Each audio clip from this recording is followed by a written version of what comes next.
What's up, y'all? It's Maddie back here at the Maddie's Patty's Research and Development Kitchen. Want to go over a few things about tools of the trade, things that can help make your Smashburger a great Smashburger. And it really comes down to two things. First is a flat top grill. This one is by Camp Chef. We love it. Camp Chef is not paying us to say that. I wish they would pay us to say that, because we would. It is very possible to make smash burgers at home due to the high heat that's required on a flat top. To make a good crust on a smash burger, you will set off every smoke alarm in your house, unless you're in a kitchen with a big vent hood that's taking all the smoke out. So it's much easier to set something up outside and do it here.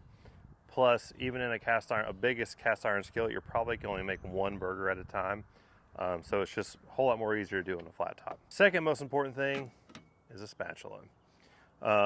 We like these wood-handled ones we get from a restaurant supply store. A couple things to look for when you buy a spatula, especially for smash burgers. One is that it's stiff, right? Like I can't bend this. I'm not going to bend it.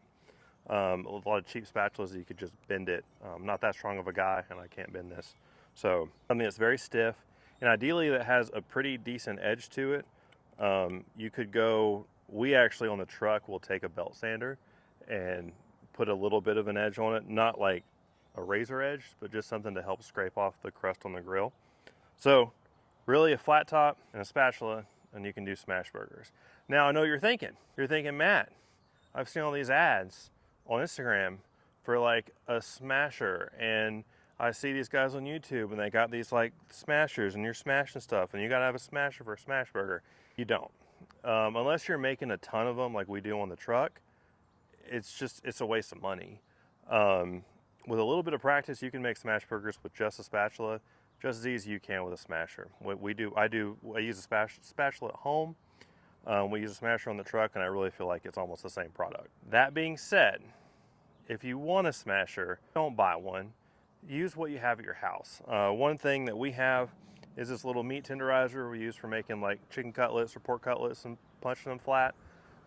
It's very easy to put your spatula on the grill, this on top of the spatula, and use that weight to kind of spread it around. That's great. That's great. That's all you need. Don't go buy some Instagram dude's smasher thing that costs $100. Like, don't do that. Take your wife on a date. Buy your girlfriend some flowers. Don't buy a smasher. Finally, good pair of tongs. They're really for one thing and one thing only.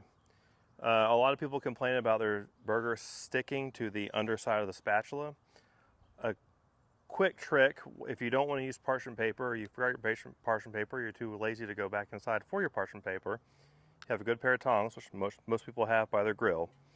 Simply take that burger after you've set it down, after it's cooked for a minute, before you smash it, flip it over so that little crusty side's on top, and then smash with your spatula or smasher if you just are a rich guy and like spending money.